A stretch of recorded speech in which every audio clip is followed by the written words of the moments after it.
देश यो पड़ा संकट में कितनी बाट दिखावेगा हो भोले हिंद देश यो पड़ा संकट में कितनी बाट दिखावेगा।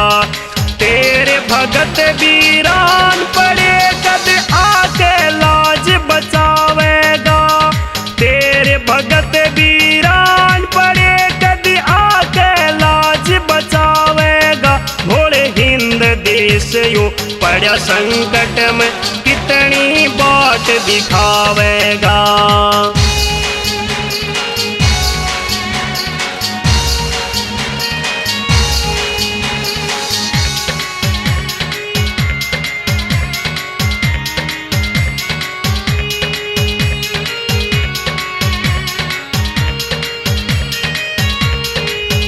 भोले चोरी रिश्वत बेईमानियत हो गया पूरा भ्रष्ट समाज। गौ माता की रे माटी बुच्चड़ खाना का हो गया राज।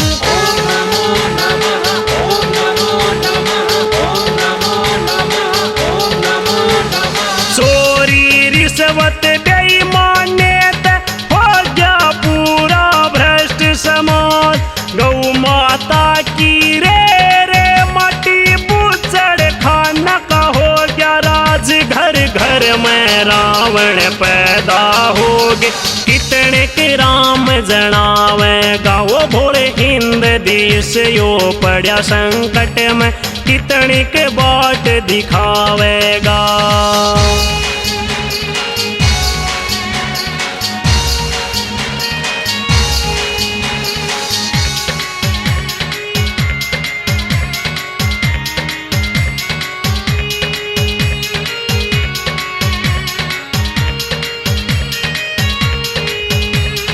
धर्म कर्म का नाम रयाना राजनीति का जोर हुआ। कदे सोने की चिड़िया था इब मान ईमान का चोर हुआ। ओम नमो नमः ओम नमो नमः ओम नमो नमः ओम नमो नमः। हाँ धर्म कर्म का नाम रयाना राजनीति का जोर हुआ। कदे सोने की चिड़िया थी इब मान ईमान का चोर हुआ। सब कुछ हो गया वीरान भोले कद चमत्कार दिखलावेगा। भोले हिंद देश यो पड़ा संकट में कितनी बाट दिखावेगा।